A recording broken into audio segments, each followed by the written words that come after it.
पलियानगर में बहुजन समाज पार्टी के लोकसभा प्रत्याशी अंशय कालरा की विशाल जनसभा का आयोजन हुआ। पार्टी के पदाधिकारियों ने बसपा सरकार के कार्यकाल की उपलब्धियों से जनता को अवगत कराया। इसके अलावा भाजपा, कांग्रेस और सपा पर तीखे प्रहार भी किए। प्रत्याशी अंशय कालरा ने जनसभा को संबोधित करते हुए कहा कि इस बार खीरी सहित पूरे प्रदेश की जनता की मांग हर बार से कुछ हटकर है।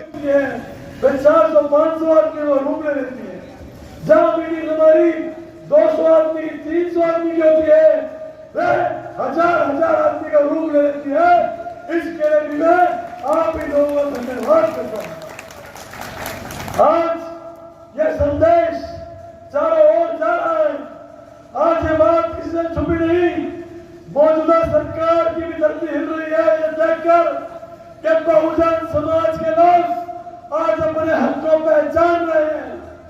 बहुजन समाज के लोग अपने अधिकार की तरफ बढ़ रहे हैं और मुझे कहते हुए बड़ी खुशी होती है कि आप लोग अपनी ताकत को पहचानने लगे हैं, अपनी शक्ति को पहचानने लगे हैं और ये समझ गए हैं कि जो बहुजन समाज के लोग सत्ता बना सकते हैं, सरकार को कुर्सी में बिठा सकते हैं, तो वही बहुजन समाज के लोग समय आने पर उनको कुर्सी से उखाड़कर फेंक भी सकते हैं। और स्कूल चलाने का उनको जगह दी और उनके साथ में अपनी बहन को शिक्षिका के रूप में भेजा। कहां से भाई हो गया दुश्मन हमारा मुस्लिम जिस तरह से गंगा जमुनी तहसील लेकर के चलता है और चलता रहा है और हर जगह उन्होंने भाईचारा कायम किया है, अमन चैन कायम किया है। मैं उन सभी भाइयों को तहे दिल से शुक्रिया अदा करता हूं, उनको गले लगाता हूं, क्योंकि हमारे प्रत्याशी महोदय हमारे बीच में आ चुके हैं। बहुत कुछ बोलना, बहुत कुछ बताना है। मैं अपने को सीमित करते हुए अपना सारा समय अपने प्रत्याशी महोदय को देंगे। आप लोग भी बहुत समय से बैठे हुए इंतजार कर रहे हैं। मैं सिर्फ एक बार एक लाइन से अपनी बात को समाप्त करता हूं। 13 तारीख मतदान के दिन कोई काम नहीं, पहले मतदान फिर जनदान। एक कीजिए। दूसरी बहन कुमारी मायावती जी 7 तारीख को लखीमपुर आ रही है, उसमें भारी से भारी संख्या में साधन आपको उपलब्ध कराए जाएंगे। आपको वहां चल के बहन जी की बातों को सुनना है, बहन जी के संदेशों को सुनना है। इन्हीं बातों के साथ मैं अपनी वाणी को विराम देता हूं। जय भीम। साहब ने कहा कि आप पिछड़ों की राजनीति करते हो देवीलाल जी, आप उप प्रधानमंत्री हो, आप हमारा साथ दो आकर के। तब देवीलाल जी ने कहा अगर हम आपका साथ देते हैं तो कहीं राजा बीपी सिंह हमें कुर्सी से न हटा दे। तब मान्यवर कांसीराम साहब कहते हैं कि ताऊ अगर तू तोलेगा तो लाल किला से बोलेगा, मतलब अगर तुम पिछड़ों का साथ दोगे तो दिल्ली की कुर्सी पे राज भी कर सकते हो। तभी कहा था ये बात देवीलाल जी को समझ में आ गई। तो देवीलाल जी चल दिए, कहा ठीक है हम आपकी बात मानते हैं, प्रेस कॉन्फ्रेंस कर देते हैं चल करके। और ये बात जैसे ही भनक लगी बीपी सिंह को, तो बीपी सिंह ने आनंद फानंद में तुरंत मान्यवर साहब को, बहन जी को बुला लिया और कहा कि बताओ आपकी क्या मांगे हैं। तब मान्या बहन जी ने कहा कि मेरी मांग जो भीमराव अंबेडकर जी के बनाए हुए संविधान से देश चलता है, लेकिन बाबा साहब को अभी तक सम्मान नहीं मिला है, तो बाबा साहब के लिए भारत रत्न की मांग की थी उस समय कि भारत रत्न दिया जाए और मंडल कमीशन लागू किया जाए, ऐसी मांगे रखी थी उस समय। ये बात पता चल गई, किसको पता चली? ये भाजपा के लोगों को पता चल गई। भाजपा के लोग उस समय बीपी सिंह की सरकार को समर्थन दिए थे।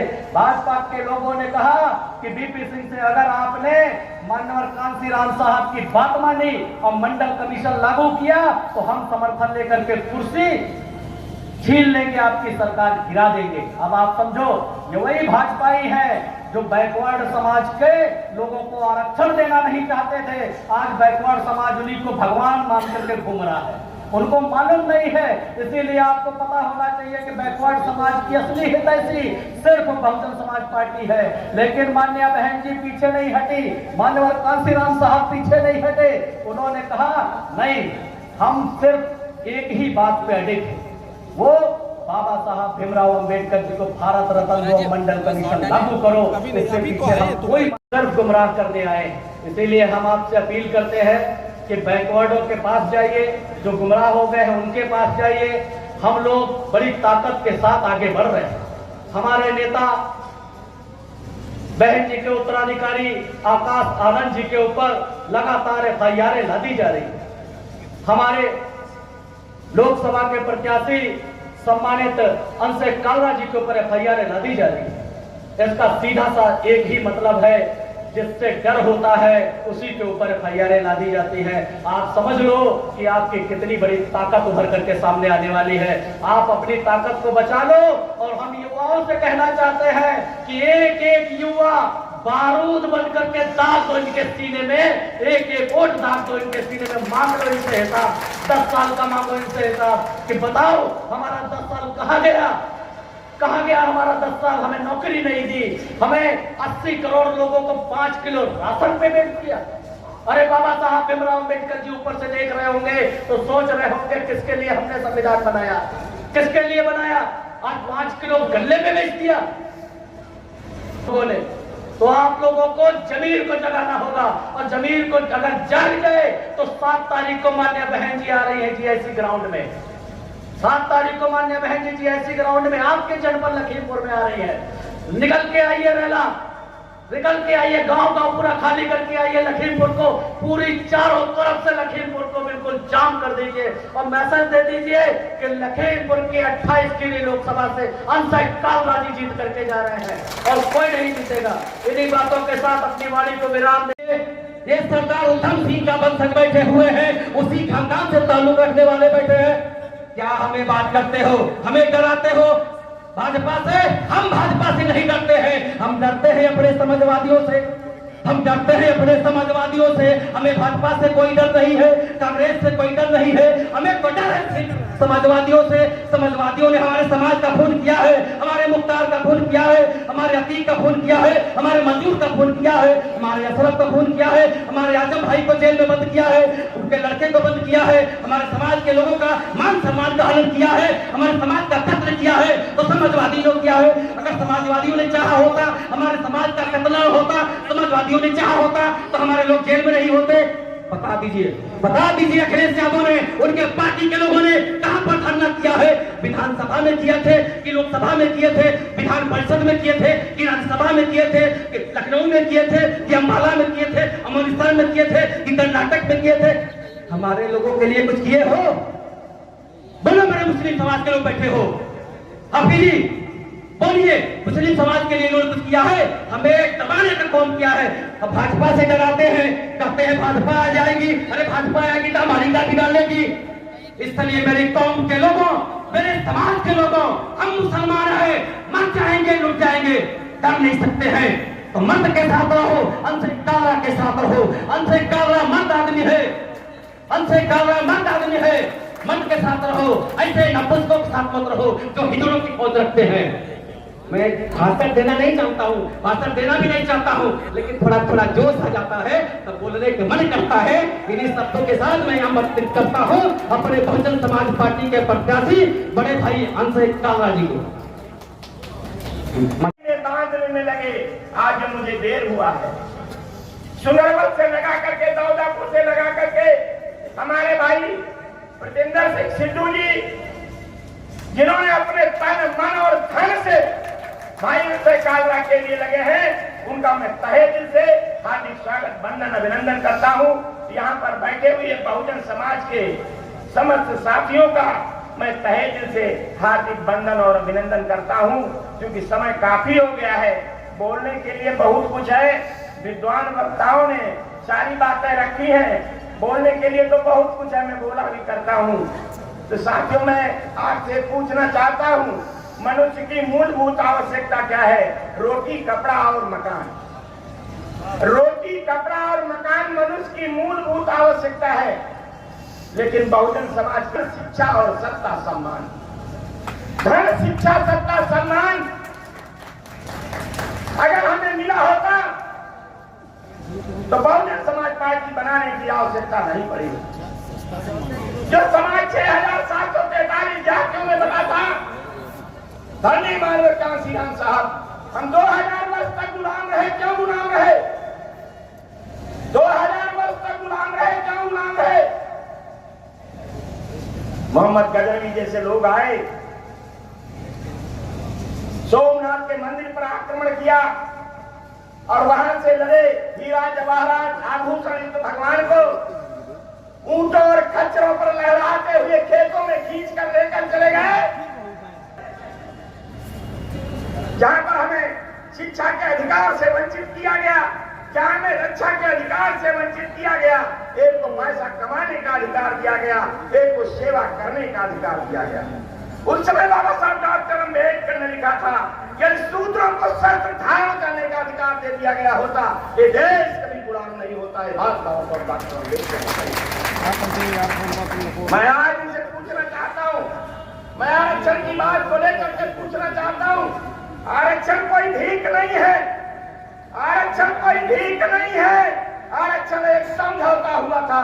बाबा साहब डॉक्टर अम्बेडकर ने जब देश आजाद हुआ हो रहा था, बाबा साहब डॉक्टर अम्बेडकर ने वायसराय से कहा, आप हमारे देश से तो चले जाओगे, हम लोग एक गुलामी से छूटेंगे, दूसरी गुलामी में फंस जाएंगे। बाबा साहब डॉक्टर अम्बेडकर उस अंग्रेज वायसराय ने कहा, जो कुछ कहना है मेमोरेंडम दीजिए, लिख के दीजिए। बाबा साहब डॉक्टर अम्बेडकर आज सबने ये मत बना लिया है, आज सबने ये मन बना लिया है, अपनी मत बना ली है और निर्णय ले लिया है कि आने वाले चुनाव के अंदर 13 मई को बहुजन समाज के लोग बहुजन समाज पार्टी की सरकार बनाकर अपने आने वाली पीढ़ी का भविष्य सुरक्षित करना चाहते हैं, आने वाली पीढ़ी का भविष्य सुरक्षित करना चाहते हैं, अपने माता पिता को सम्मान देना चाहते हैं, अपने युवा साथी को रोजगार देना चाहते हैं। आज ये बात किसी से छुपी नहीं है कि बीते 10 सालों के अंदर, केवल बीते 10 साल के अंदर बहुजन समाज के लोगों के साथ केवल कुछ हुआ है तो उनको प्रताड़ित किया गया है, अगर कुछ हुआ है तो उनकी आवाज को दबाने का काम किया गया है, अगर कुछ हुआ है तो उनके अधिकारों को मानने का काम किया गया है।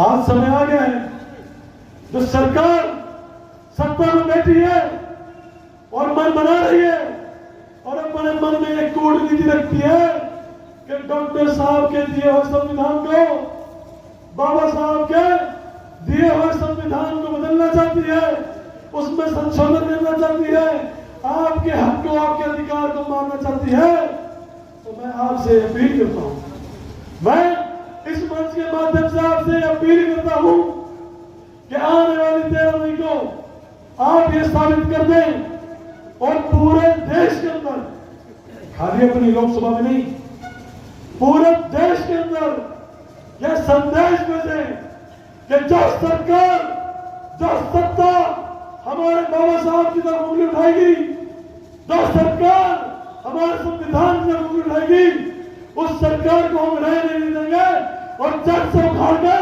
फेंक देंगे। समय बहुत कम है, हम पहले आपको बहुत समय ले चुके हैं, हमारे मंच पर बैठे सभी सम्मानित व्यक्ति आपको यह बता चुके हैं कि बहुजन समाज की पार्टी क्यों बनी थी, कब बनी थी, कैसे बनी थी, इसका उद्देश्य क्या है। इस ज्ञान की प्राप्ति के बाद अगर कोई ऐसी पार्टी है, कोई राजनीतिक दल है जो बहुजन समाज के लोगों का हितैषी है, जो बहुजन समाज के लोगों के बारे में सोचता है, उनके लिए योजनाएं लाता है, उनके लिए परियोजनाएं लाता है और ऐसे काम करता है कि बहुजन समाज के लोग आगे बढ़कर विकसित हो सके, तो वह केवल एक ही पार्टी है, बहुजन समाज पार्टी। आज की बात का जवाब देते हुए ये सब जान चुके हैं और अब जग जाहिर है कि भारतीय जनता पार्टी जुमलों की पार्टी है। इसी प्रकार से 400 पार का नारा भी एक जुमला ही है। हम जनता के बीच में जा रहे हैं, उनसे मिल रहे हैं, संपर्क कर रहे हैं और जनता की जब ये बात सुनती है तो कहती है 400 पार नहीं, 400 पर हार है भारतीय जनता पार्टी की। आपको क्या लगता है इस बात गठबंधन से सरकार बनेगी या केवल बसपा? जी देखिए, जो पार्टी मजबूत होती है, जिसमें कैलिबर होता है, दम होता है, बारूद होता है, उसको किसी के सहारे की आवश्यकता नहीं होती। मजबूत पार्टियां जो चुनाव जीतने के सक्षम होती हैं वो अपने दम पर चुनाव लड़ती हैं। कितने वोटों से चुनाव? देखिए, अगर आज मैं आपको बता दूं मैं 3 वोट से जीत रहा हूँ, तो आने वाले 10 दिन में जो मैं जनसभाएं करूँगा उसके बढ़ते हुए वोट की गिनती किस प्रकार से होगी। आज हम सीट जीत रहे हैं, बहुमत से जीत रहे हैं, भारी बहुमत से जीत रहे हैं। आज हम जहाँ पर जा रहे हैं सब लोग हमारे को वादा कर रहे हैं कि काला जी आप संघर्ष कीजिए, हम सबकी जमानत जब्त कराने का काम करेंगे। बहुजन समाज पार्टी का एजेंडा क्या है? देखिए, बहुजन समाज पार्टी का एजेंडा बड़ा स्पष्ट है, साफ है और जनता से जुड़ा हुआ है। हम जो मुद्दे लेकर आए हैं, जो मुद्दे उठाते हैं वो यहाँ के लोगों के उठाते हैं, इस क्षेत्र के, इस लोकसभा के उठाते हैं। हम विदेश की या दूसरे प्रदेश की बातें नहीं करते। यहाँ पर जो मुख्य मुद्दे हैं वो यहाँ की सबसे बड़ा बात है गरीबी। गरीबी यहाँ पे मुख्य मुद्दा है, शिक्षा की कमी यहाँ पे मुख्य मुद्दा है, किसानों के खेतों में बाढ़ यहाँ पे मुख्य मुद्दा है, जो ज़मीनें कटान है वो मुख्य मुद्दा है। हमें यहाँ के लोगों की बात सुननी है, उनके लिए काम करना है। विकास को लेकर क्या कहेंगे? खीरी लोकसभा का विकास वंचित रही है अभी? जी देखिए, मुझे तो कुछ कहने की आवश्यकता नहीं है। आपने खुद ही बता दिया कि खीरी जो है विकास से वंचित रही है। किसी भी गांव में आप चले जाइए, यहाँ पर मौजूदा सरकार जो केंद्र में भी है और राज्य में भी है, आज उनके पास कोई बहाना नहीं है, ऐसे मुँह छुपाने कोई जगह नहीं है, ऐसा कोई कारण नहीं है वो कह सके कि ये कारण रहे इस वजह से हम काम नहीं कर पाए। आज वे राज्य में भी हैं, केंद्र में भी हैं। उनके वादे थे, उनके जुमले थे कि 2022 तक हम सबको पक्का मकान देंगे। पक्का मकान तो बहुत दूर की बात है, कच्चे मकान तक नहीं दिए गए, लोगों को ज़मीन मुहैया नहीं कराई गई। आज की तारीख में अगर आप इस क्षेत्र में देखेंगे तो 76,000 हेक्टेयर ज़मीन ऐसी है जो सरकार किसानों से वापस ले रही है, उनका अधिकार उनसे वापस ले रही है। जो सिख समाज को, जो पंजाबी वर्गों को, जो किसान वर्गों को ज़मीन मुहैया कराई गई थी, जो जंगल मुहैया कराए गए थे, हमारे किसान भाइयों ने उस पर मेहनत कर अपने खून पसीने से मेहनत कर धूप में उसको सींचा बोया, और आज जब वो ज़मीन सिंचाई के लायक है तो किसान उसको वापस ले रही है, पट्टे कैंसिल कर रही है। ये कैसी योजना है? विपक्षी पार्टी लोगों को बरगलाते घूम रही है कि जो बसपा के प्रत्याशी हैं वो चुनाव जीतने के बाद एकाएक गायब हो जाएंगे क्योंकि वो NRI है और अदर स्टेट से जो है। जी देखिए, बहुत स्पष्ट बात है, जिसकी जो मानसिकता होती है, जो जैसा व्यवहार करता है वो दूसरे लोग ऐसे सोचता है।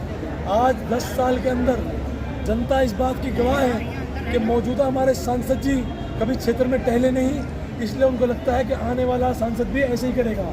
मैं आपके माध्यम से ये स्पष्ट कर देना चाहता हूँ कि आज इस पल्ले की धरती पर बैठे हैं, ये मेरे पुरखों की धरती है, मेरे बाबा के बाबा भी यहीं से थे और हम भी पलिया के ही रहने वाले हैं। सरकार बनाने के बाद, सांसद चुने जाने के बाद हम यहीं पर रहेंगे। जनता के बीच में जिस प्रकार से भ्रमण कर रहे हैं ऐसे लगातार करते रहेंगे। उनकी आवाज़ को संसद तक पहुँचाने की जिम्मेदारी मैं उठाता हूँ और मैं अपना कर्तव्य पूरा करूँगा। मैं आपसे बात करता हूँ।